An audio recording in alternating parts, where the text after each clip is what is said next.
آپ پر ایک ذمہ داری بھی ہے، آپ پر ایک رسپانسبلٹی بھی ہے. تو پاور کے ساتھ ساتھ اگر آپ پاور کو جسٹیفائی کرنا چاہیں گے تو پھر وہ اسی وقت جسٹیفائبل ہے کہ جب آپ اس منصب کے مطابق جو ہے وہ کام بھی کریں، عمل بھی کریں. یہ تو ہے صاحب منصب کے لیے کہ وہ اپنی ذمہ داریوں کا احساس کرے اور اپنی ذمہ داری پوری کرنے کی پوری کوشش کرے. اچھا، جتنی زیادہ پوزیشن آپ کے پاس بڑی ہے اتنا ہی آپ کا مواخذہ جو ہے وہ قیامت کے دن بڑا ہوگا. اللہ. یعنی اگر ایک شہر میں کوئی شخص قتل کر دیا جاتا ہے تو میں اور آپ جو ہیں ایک عام انسان، ہم سے سوال نہیں ہوگا، لیکن جو حاکم وقت ہے اس سے قیامت کے دن سوال ہوگا کہ تمہارے حاکم ہوتے ہوئے ایک شخص جو ہے وہ بے گناہ کیسے قتل ہو گئے. تو پاورز کم ود رسپانسبلٹی.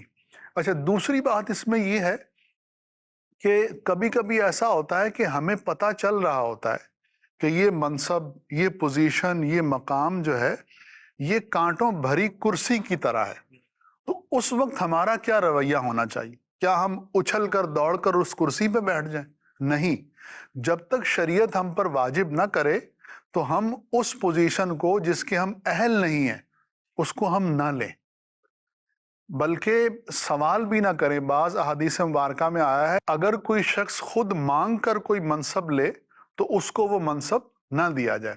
اگرچہ بعض صورتیں ہیں کہ جس میں مانگنا جائز بھی ہو جاتا ہے، اور وہ اس صورت میں ہے کہ جب وہ شخص واقعی سمجھتا اور جو مطلوبہ شرائط ہیں وہ اس میں پائی جاتی ہوں، تو that is a different like discussion.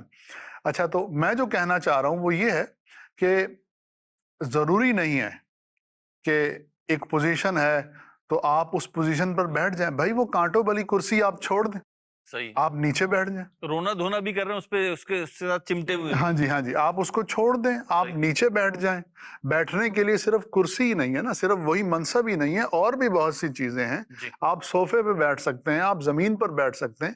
تو ایسی زندگی میں بہت سی سچویشنز ہوتی ہیں کہ جو آپ کو خود بھی پتہ چل رہا ہوتا ہے کہ میرے اندر وہ کیپیسٹی ہی نہیں ہے یا میں وہ کام ہی نہیں کر سکتا. جی. تو پھر آپ کو اس کو لیٹ گو کرنا چاہیے، اس کو چھوڑ دینا چاہیے اور قناعت اختیار کرنی چاہیے. تو قناعت وہی ابھی جو ہم نے پیچھے ایک بات کہی تھی، میں چاہوں گا عبدالواجد بھائی آپ کی رائے آ رہی ہے بالکل، جی. لیکن اس کے اندر ایک چیز یہ آ جائے. ابھی پیچھے ہم جو ایک سلسلہ کر آئے ہیں، پچھلے سلسلوں میں ہماری بات ہوئی تھی چانس پر جی اور چینج کے اوپر بات ہوئی. جی ہاں. تو ایک اپرچونٹی مل رہی ہے، میں کیوں اویل نہ کروں؟ تو دیکھیں، صرف اپرچونٹی ہی سب کچھ نہیں ہوتی. آپ دیکھیں نا، جب کوئی آدمی کوئی گھرانہ رشتے کے لیے جاتا ہے تو رشتے تو 10 ہوتے ہیں، 20 ہوتے ہیں، لیکن ہر چانس کو اویل نہیں کیا جاتا. ٹھیک ہے، اس میں سے کسی ایک کا انتخاب کیا جاتا ہے اور اس کے پیچھے بڑی سوچ و بچار ہوتی ہے، بڑی گفت و شنید ہوتی ہے. تو آپ چوزی ہوتے ہیں بہت زیادہ. تو زندگی میں ملنے والے ہر ایک چانس کو اویل نہیں کرنا ہوتا. تو اس کی مثال میں ایسے ہی دوں گا کہ جیسے کسی شخص نے جو ہے وہ فیصل آباد جانا ہے اور کوئٹے کی ٹرین تیار ہو اور وہ کہے جی میں کوئٹے کی ٹرین میں بیٹھ جاتا ہوں، تو کوئٹے کی ٹرین جو ہے وہ روڑی اور جیکب آباد کے قریب جا کے اپنا رخ تبدیل کر لیتی ہے، وہ کوئٹے کو نکل جاتی ہے، اور جو فیصل آباد کی ٹرین ہے وہ سیدھی فیصل آباد جاتی ہے. ٹھیک. چلیں جی، اپنی صحیح ٹرین کا انتخاب کریں اور یہ دیکھ لیجئے کہ آپ کس منصب کے اہل ہیں یا نہیں ہیں. ایک چیز اسد بھائی میں نے بھی فیل کی ہے، معاشرے میں فیل کی ہے، مجھے اللہ کی بڑی رحمت ہے، مجھے بڑے بڑے اچھے ملے، مجھے بڑے بہت اچھے ملے، گھر میں بھی اچھے ملے، باہر میں بھی اچھے ملے، اور دعوت اسلامی میں تو الحمدللہ دنیا دیکھ ہی رہی ہے ہمارے بڑوں کو. میری خوش نصیبی، اللہ تعالیٰ اس نعمت سے محروم نہ کرے. لیکن بعض اوقات کوئی بڑا، کوئی صاحب منصب شخص جس کے پاس کوئی اسٹیٹس ہوتا ہے، وہ سیکنڈ اور تھرڈ رو کے جو افراد ہوتے ہیں نا، وہ ان کو خوف زدہ ہی کرسی دکھا دکھا کے کر رہا ہوتا ہے. بعضوں نے تو یہ کرسی لگائی ہوئی ہوتی ہے، گویا کہ اپنے ذہن میں فٹ کی ہوئی ہوتی ہے، جیسے ہی کسی نے آنا ہے تو یہ والی کرسی سامنے کر دینی ہے تاکہ کوئی امیدوار بنے ہی نہیں، آگے بڑھنے سے روکا جائے. کوئی میرا مد مقابل نہ بنے. ارے بھائی تمہیں کیا پتا ہم کیسے نبھا رہے ہیں، کیسے نبھا رہا ہو بتا دو بھائی، آپ کے مرنے کے بعد بھی تو کسی نے نبھانا ہے. تو یہ ہوتا ہے، خاندانوں میں بھی ہوتا ہے. ایون میں نے تو گلی محلے میں جو چھوٹی موٹی انجمنیں بنی ہوئی ہوتی ہے نا، جن کا کام سال میں 2-3 دفعہ ہی ہوتا ہے، ان میں بھی ہوتا ہے. ارے بھائی آپ کو کیا پتا، پوری گلی کو ڈیل کرنا پڑتا ہے. ارے بھائی پتہ ہے نا، ہم بھی تو اسی گلی میں رہتے ہیں. تو مطلب یہ بھی ایک فیکٹ ہے. ہاں جی، یہ نیگیٹو سوچ ہے جس کی طرف آپ نے اشارہ کیا ہے، اور ظاہر ہے کہ ایسے افراد ادارے میں ہوں، تنظیم میں ہوں یا علاقے میں ہوں، وہ اس ادارے، تنظیم اور علاقے کی ترقی کی راہ میں رکاوٹ کا سبب ہوتے ہیں. اور ایک جو سائیکی بیان کی جاتی ہے وہ یہی بیان کی جاتی ہے اکثر کے اعتبار سے یہی ہے کہ جو اے کوالٹی کا بندہ ہے وہ اپنے ماتحت ہمیشہ بی یا سی کوالٹی کا بندہ ہی رکھے گا تاکہ وہ کبھی میرے منصب تک پہنچ نہ پائے. اور جس جگہ پر اس کا برعکس ہوتا ہے کہ وہ شخص اپنے ساتھ یا اپنے ماتحت افراد کو انکریج کرتا ہے، آگے بڑھانے کی کوشش کرتا ہے، تو بظاہر تو یہ اس کے لیے ایک چیلنج ہو سکتا ہے. جو ایک عمومی سوچ ہوتی ہے کہ یار اداروں کے اندر ہم نے دیکھا ہے پروفیشنل جیلیسی ہوتی ہے کہ یار کسی کو آگے بڑھنے نہیں دو، اگر اس کو میں نے سکھا دیا تو میرا کیا ہوگا. تو اس میں دو پہلو ہمیں پیش نظر رکھنے چاہیے. نمبر ایک، رزاق اللہ پاک کی ذات ہے.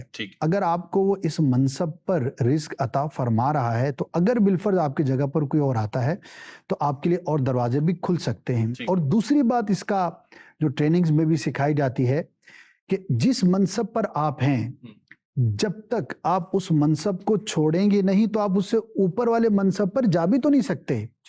جب تک آپ اوپر جانے کے لیے اپنی جگہ کو نہیں چھوڑیں گے اور اپنی جگہ پر کسی نیچے والے کو نہیں لائیں گے تو آپ اور اوپر نہیں جا سکتے. تو یہ ایک نیگیٹو سوچ ہوتی ہے. ہمارے اسلاف کو اگر ہم دیکھتے ہیں، ہمارے بڑوں کو ہم دیکھتے ہیں تو ہمیشہ انہوں نے حوصلہ افزائی کی، انہوں نے آگے بڑھایا. اور اسلام کی تاریخ میں جو بھی عمدہ اور اچھی چیزیں ہمیں نظر آتی ہیں تو وہ ایک دوسرے کی مدد کرنے سے اور آگے بڑھانے سے ہے. تو یہ ایک نیگیٹو سوچ ہوتی ہے. اور اگر کوئی یہ سوچتا ہے تو یہ جملہ معروف ہے کہ قبرستان ایسے لوگوں سے بھرے پڑے ہیں جو یہ سمجھتے تھے کہ ہم اس دنیا کے لیے ناگزیر ہیں. تو ایسا تو نہیں ہے. زندگی ہے، دنیا ہے، کائنات ہے، چل رہی ہے، ہمارے ساتھ بھی ہے، ہم سے پہلے بھی تھی اور بعد میں بھی رہے گی. تو سوچ کو بڑا رکھنا چاہیے اور کبھی بھی کسی حقدار جو کہ آگے بڑھنے کا حق رکھتا ہے اور اس کو چانس ملنا چاہیے تو روکنا نہیں چاہیے. اور ہم نے یہ بھی دیکھا کہ جو اس طرح سے رکاوٹ بنتے ہیں تو جو ٹیلنٹ ہوتا ہے وہ رکتا بھی نہیں ہے، وہ اپنی راہ خود بناتا ہے. اور ایک وقت آتا ہے کہ آپ عزت کے ساتھ اس کو آگے بڑھا کر آپ بڑے بن سکتے تھے، لیکن آپ رکاوٹ بن کر بے عزتی کے ساتھ جو ہے وہ دربدر ہو گئے اور اللہ پاک نے اس کو عزت عطا فرمائی. تو جسے اللہ پاک عزت دے اور جو کسی منصب کا حقدار ہو تو اللہ پاک کی تقسیم کو ذہن میں رکھتے ہوئے کہ اللہ پاک نے اسے صلاحیت دی تو میں اس پر راضی رہتے ہوئے اس کو موقع دوں، انشاءاللہ نہ آپ کی عزت میں کمی آئے گی نہ ہی آپ کے منصب میں کمی آئے گی. واہ، بہت شاندار بات کہی آپ نے، اور یہ پریکٹیکل ہے. میرا ماننا یہ ہے کہ جو جس چیز کا اہل ہوتا ہے نا، جلد یا بدیر وہ اس جگہ پہنچ جاتا ہے. اور اس کی سینکڑوں مثالیں ہیں، آپ اپنے ارد گرد بھی دیکھیں گے نا. اور معذرت کے ساتھ ایسے موقعوں پہ نا خود ہی مظلوم بنا ہوا ہوتا بندہ کہ ہاں میرے ساتھ ہمیشہ ایسا ہی ہوا ہے. تو برائے کرم آپ کے ساتھ کیا ہوا ہے یہ تو ایک بات ہے، لیکن ذرا یہ بھی سوچ لیں آپ نے دوسروں کے ساتھ کیا کیا ہے. تو کہیں ایسا نہ ہو کہ کڑوے بیج بو دیے ہوں جس کی فصل آپ کو کاٹنی پڑ جائے. چلیں جی، اس پکچر پہ ہم نے باتیں سنی ہیں اور امید ہے کہ بہت اچھی باتیں سیکھی بھی ہیں. اللہ کرے اسے پریکٹیکلی ہم اپلائی بھی کریں اپنی لائف میں. اور اگلی تصویر کی طرف بڑھ رہے ہیں اور کیا دکھایا جا رہا ہے، کیا کیا دکھایا جا رہا ہے جناب؟ آپ کی رائے کیا کہتے ہیں آپ؟ تصویر تو میرا خیال ہے واضح ہے، لیکن بہت دور تک کی تصویر ہے، یہ آسمانوں تک کی ہے. چلیں دیکھتے ہیں. جی خالد بھائی کیا دیکھ رہے ہیں؟ تصویر ہی دیکھ رہے تھے، اور ایک درخت ہے جو آدھا کٹا ہوا ہے شاید، اور کاٹنے والے اسی کے نیچے آرام کر رہے ہیں. اس کے بعد ہونا یہ ہے کہ مزید کاٹ دیا جائے گا اور پھر یہ سائے سے محروم رہ جائیں گے. بہت ساری چیزیں ایسی ہوتی ہیں جو ہمارے لیے شیلٹر کا کام کر رہی ہوتی ہیں، جن کی وجہ سے ہم سکون محسوس کر رہے ہوتے ہیں، لیکن انہیں اپنی پاؤں کی بیڑیاں سمجھ رہے ہوتے ہیں، یا یہ سمجھتے ہیں یہ ہماری ترقی کی راہ میں رکاوٹ ہیں تو ان سے پیچھا چھڑایا جائے. ان سے پیچھے چھڑا کر جب آگے بھاگنے کی کوشش کرتے ہیں تو پھر دھوپ اپنا پتہ دیتی ہے. کہا جاتا ہے کہ سائے میں بیٹھی ہوئی نسل کو معلوم نہیں، دھوپ کی نظر ہوئے پیڑ لگانے والے. تو جو پیڑ لگاتے ہیں انہیں پتہ ہوتا ہے کہ ہم نے کس طرح محنت سے اس سائے کو تیار کیا ہے، اور ان کو شاید جنہوں نے پیڑ لگایا ہوتا ہے انہیں سایہ شاید زیادہ ٹھنڈ دے رہا ہوتا ہے، کیونکہ ان کی محنت بھی اس میں کار فرما ہوتی ہے. جس نے اپنی اغراض کے لیے صرف اپنے کھیل کے میدان کے لیے درختوں کو کاٹ کر جگہ کو کشادہ کرنا ہوتا ہے، پھر بعد میں وہ تھوڑے سے ریسٹ کے لیے بھی سایہ تلاش کر رہے ہوتے ہیں، لیکن سایہ اپنے ہاتھوں سے کھویا ہوتا ہے. اور پھر یہ وہ بات بھی ہوتی ہے کہ خود کردارہ علاج نیست، پھر اپنے ہاتھوں سے کیے کا کوئی علاج نہیں ہوتا. اللہ پاک عافیت فرمائے. تو کیا کریں؟ نہ کاٹیں درخت. ہونا یہ چاہیے کہ کوشش کی جائے میکسیمم ہمیں کس چیز سے فائدہ مل سکتا ہے، فائدے مل رہے ہیں تو انہیں اٹھایا جائے. بہرحال ناگزیر ہوتا ہے کچھ درختوں کو کاٹنا، تو پھر انہیں کاٹا بھی جا سکتا ہے. جی ذیشان بھائی. مہرز بھائی ذیشان بھائی کبھی درخت کے سائے میں سوئے آپ؟ بالکل سویا ہوں. اچھا چل، آ، کیسا فیل کیا؟ بہت اچھا فیل کیا.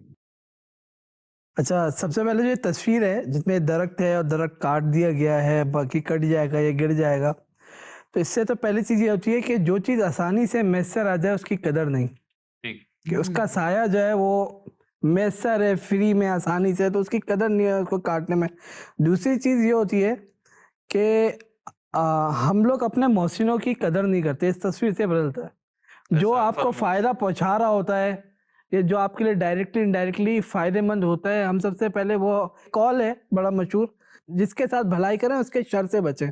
ٹھیک. تو یہ بھی اسی مثال کی ایک جھلک ہے کہ مطلب اس کے سائے کے نیچے بیٹھے ہیں، اسی کو کاٹے جا رہے ہیں. تو میرا تو یہ پوائنٹ آف ویو ہے کہ عموماً ہم لوگ یہی کرتے ہیں، جو آپ کے ساتھ اچھا کر رہا ہوتا ہے آپ سب سے پہلے اسی کی جڑیں کاٹ رہے ہوتے ہیں. اللہ اکبر. تو نہیں کاٹنی. نہیں کاٹنی چاہیے. جی عبدالواجد بھائی. میں اس کو رشتوں کے تناظر میں لوں گا کہ بعض رشتے ایسے ہوتے ہیں کہ جو بہت نفع بخش، فائدہ مند اور ناگزیر ہوتے ہیں، تو ان رشتوں کی قدر کرنی چاہیے، ان کو نہیں کاٹنا چاہیے. اچھا، یہ درخت والد کی بھی مثال ہو سکتا ہے، والدہ کی بھی مثال ہو سکتا ہے، لیکن یہ رشتے اتنے واضح ہیں کہ عموماً ان کے ساتھ جو ہے وہ بدسلوکی نہیں کی جاتی. اچھا، اس کو آپ ایک اور رشتے کے تناظر میں لیں اور وہ ہے میاں بیوی. میاں بیوی جو ہیں قرآن کریم میں ہے ہن لباس لکم وانتم لباس لہن، کہ یہ عورتیں تمہارے لیے یعنی مردوں کے لیے لباس ہیں اور یہ مرد عورتوں کے لیے لباس ہیں. میاں بیوی میاں بیوی ایک دوسرے کے لیے لباس ہیں. یعنی اس کا جو لب لباب ہے وہ یہ ہے کہ میاں بیوی دونوں ایک دوسرے کے لیے لباس ہیں، اور جو بھی لباس کو اتارے گا وہ بے لباس ہو جائے گا. تو لوگ بیویوں سے تنگ ہو جاتے ہیں، بیویاں شوہروں سے تنگ ہو جاتی ہیں، تو پھر وہ جلدی سے کوئی ایسا فیصلہ کر لیتے ہیں، کوئی 2 لفظ ایسے بول دیتے ہیں کہ جب ان کو ان 2 لفظوں 3 لفظوں کے بولنے کے بعد کی زندگی کو جب وہ دیکھتے ہیں تو انہیں احساس ہوتا ہے کہ ہم نے کتنی بڑی غلطی کی ہے. کیونکہ اس لائف میں مرد اور عورت ایک دوسرے کے لیے تکمیل ہیں. They can not leave alone, یعنی صرف مرد بن کر یہ زندگی نہیں گزار سکتا. اس کی شخصیت کے کچھ پہلو ایسے ہیں کہ جن کی تکمیل ہی تب ہوگی کہ جب وہ شوہر بنے گا. ایسے ہی ایک عورت صرف ایک عورت بن کے جو ہے وہ زندگی نہیں گزار سکتی. اس کی شخصیت کے بعض پہلو اسی وقت مکمل ہوں گے کہ جب وہ کسی کی بیوی بنے گی. تو دارالفتہ میں ایسے کیسز آئے روز آتے رہتے ہیں کہ مرد نے غصے میں آ کے طیش میں آ کر جو ہے وہ بیوی کو 3 لفظ کہہ دیے، یا عورت نے جو ہے وہ کسی کے بھڑکانے پر آ کر جو ہے وہ خلا کا کیس کر دیا، اور اس کے بعد اب وہ آ جاتے ہیں کہ ہمیں تو ایک دوسرے سے جدا ہونے کے بعد پتہ چلا کہ ہم تو رہ نہیں سکتے، ہمارے بچے رل جائیں گے، یا ہمیں تو اب مجھے تو کوئی پوچھنے والا نہیں ہے. تو یہ جو میاں بیوی کا تعلق ہے وہ تعلق بھی ایسا ہی ہے کہ ایک درخت ہے اور دوسرا اس درخت کے سائے میں بیٹھا ہوا ہے. تو پلیز ان رشتوں کو مت کاٹیے، مت توڑیے، برداشت کیجیے، صبر کیجیے. اس زمانے میں صبر کی بہت زیادہ حاجت ہے، ہر زمانے میں ہی رہی ہے اور اس زمانے میں تو بہت زیادہ حاجت ہے. رشتوں کو آپ صبر کے ساتھ جو ہے وہ لمبے عرصے تک چلا سکتے ہیں، اور نعمتوں کو شکر کے ساتھ آپ اپنے ساتھ ہمیشہ کے لیے رکھ سکتے ہیں، اور اللہ کو آپ اس کا ذکر کر کے اور فرائض و واجبات ادا کر کے خوش کر سکتے ہیں، اور حضور کی بارگاہ میں حضوری آپ کو درود پاک کی کثرت کرنے سے مل سکتی ہے.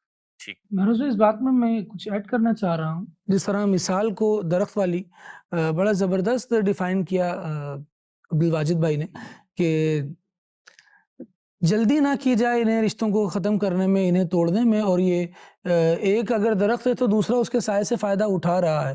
اچھا، درخت اس لیے کاٹ رہے ہوتے ہیں کہ اس سے نا پتے گرتے ہیں، پرندے آتے ہیں تو ان کی کچھ لوازمات ہیں جو برداشت کرنے پڑتے ہیں، لہٰذا اس کو کاٹ دیا جائے۔ کاٹنے کے بعد ہوگا کیا؟ جو سایہ اور جو پھل اس سے مل رہا تھا بندہ اس سے بھی محروم ہو جائے گا۔ قرآن مجید نے بیان کیا ہے اسی مرد اور عورت کی، میاں بیوی کی مثال کو لیتے ہوئے ارشاد ہوا، ہو سکتا ہے کہ کوئی چیز تمہیں نامناسب لگے، بری لگے، لیکن اللہ تبارک و تعالیٰ اسی سے تمہیں خیر کثیر بھی عطا فرمائے۔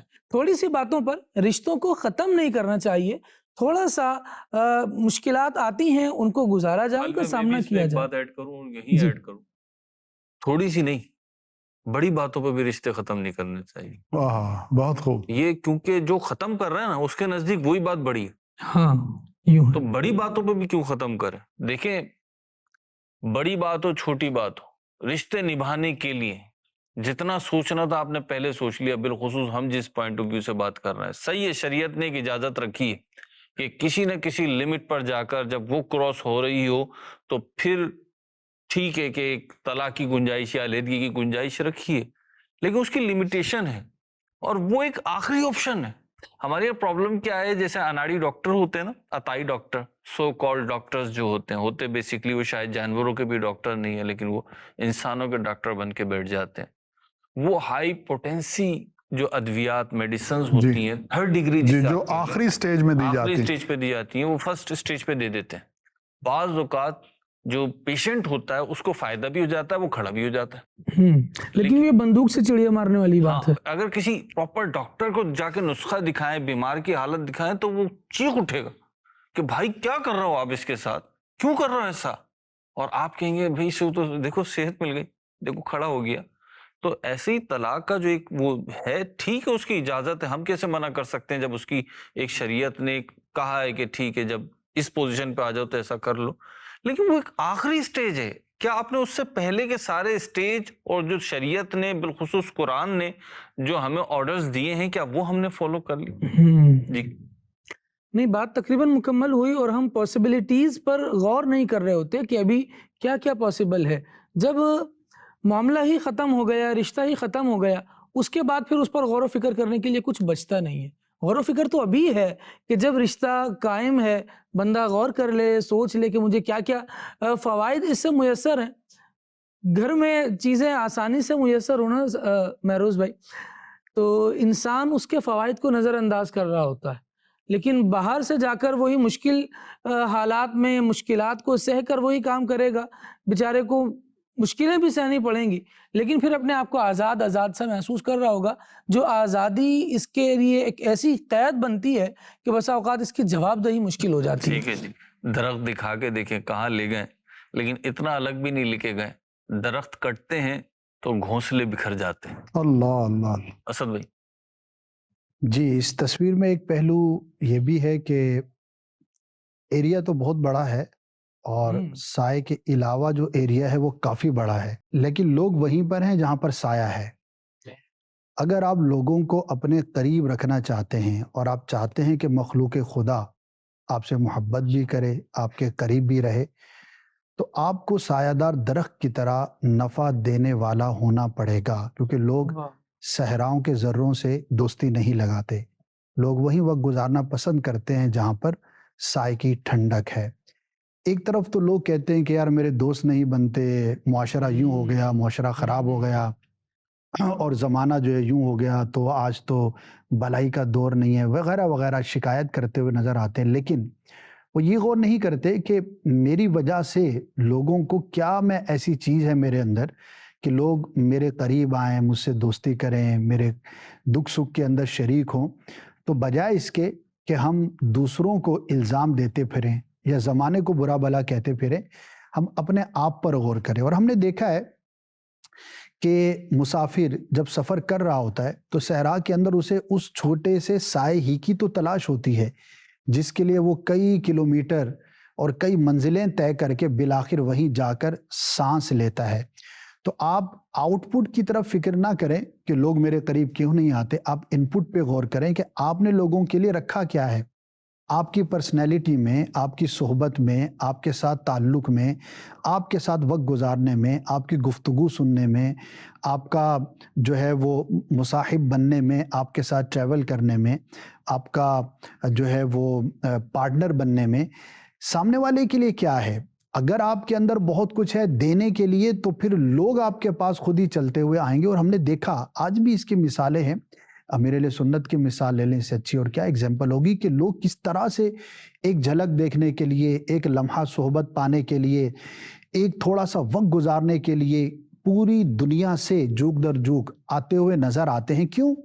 انہوں نے اپنے اندر وہ ٹھنڈک، وہ صحبت کی برکت، وہ سایہ، وہ شفقت، وہ رحم، وہ علم کا نور اور وہ اللہ پاک کی یاد، مصطفیٰ کریم صلی اللہ تعالی علیہ وسلم کے عشق کو پھیلانے کی وہ ایک کشش رکھی ہے کہ لوگ جس کو ڈھونڈنے کے لیے دور دراز سے چلے آتے ہیں. کہ جب آپ دیتے ہیں، اسد بھائی نے جو بات کہی کہ میں بھی یہی سوچ رہا تھا، اور اس درخت سے میری توجہ اس طرف گئی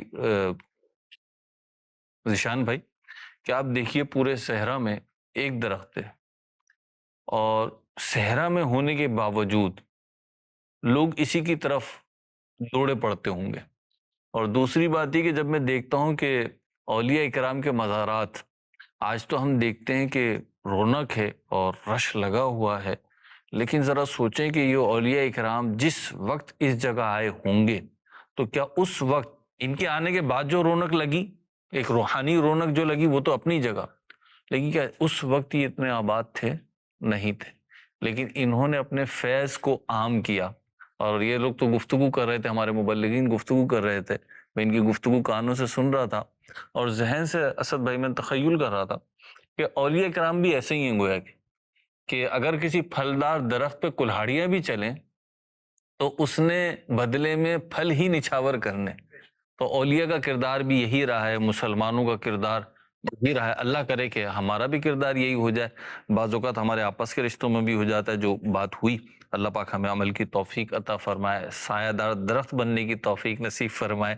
اور بعض اوقات جو ہے سامنے کی چیز بھی نظر نہیں آ رہی ہوتی، تو سب سے اہم بات یہ ہے کہ تصویر میں بڑی واضح ہے، پودا لگائیں، درخت بنائیں. تو پودا تو لگائیں، جو فزیکل پودا ہے، جو ایکچوئل پودا ہے وہ بھی لگانے. الحمدللہ دعوت اسلامی اس حوالے سے بھی کام کر رہی ہے FGRF کے تحت، تو انشاءاللہ پودے بھی لگانے، ان کو بھی درخت بنانا ہے. اور جو آپ کے گھروں میں پہلے سے برگد کے درخت موجود ہیں ان کی حفاظت بھی کیجیے اور ان کی قدر بھی کیجیے، میری مراد والدین اور رشتہ دار. اور اسی کے ساتھ ہم بڑھتے ہیں اگلی پکچر کی طرف، اگلی تصویر کی طرف. اور درخت دیکھا ہے، اب دیکھتے ہیں کیا ہے. آپ کی رائے کیا کہتے ہیں آپ؟